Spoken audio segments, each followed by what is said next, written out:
Welcome back to our conversation with Stephen Lynch, Congressman from the 8th Congressional District. And Congressman, last year at this time, you gave an interview in which you said of President Trump, quote, "I don't think he's been treated fairly in the media," end quote. It's a year later. Do you still feel that way? Well, no, what they asked me was he treated fairly during the election?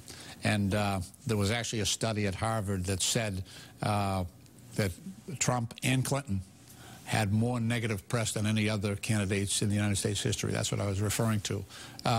So he generates his own bad press. He deserves every bit of bad press that he has received. Have you met him?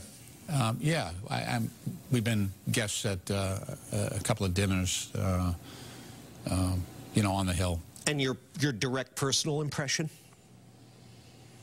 The same as the public one. It just there doesn't seem to be a look. He ran on the claim that he didn't know the first thing about governing, that he wasn't from government, he was from outside politics, and nothing he has done since he has been inaugurated leads me to believe he was lying about that.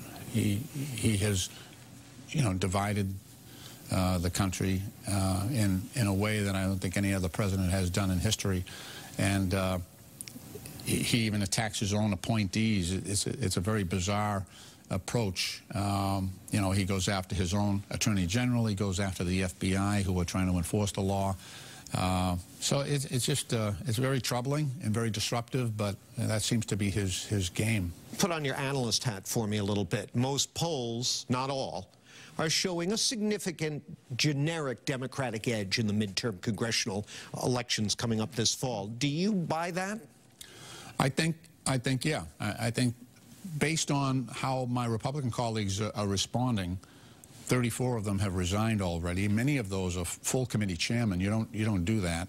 I think they're feeling pressure from their own constituencies, and I also feel that in several cases, some of them just cannot follow the Trump agenda, and they're saying, rather than being part of this, I'm just going to resign. So yeah, I do think the wind is at our backs for the Democrats, but we do have to be more than just against Trump. We have to be for something. We have to provide a vision that working people, and many working people, voted for President Trump, because the Democrats weren't talking about their issues. Trump was. He was talking about, you know, tearing up NAFTA, bringing the jobs back to America. So that's what appealed to the Midwest and southern cities and towns, where they lost millions of manufacturing jobs, and it brought you know, economic devastation to those areas. So Democrats, that's been a core issue for us.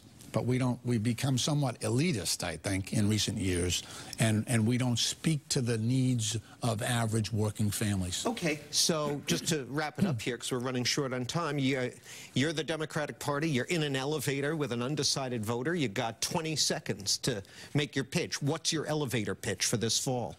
You've got to demonstrate people that you care about them. Politics is pretty basic.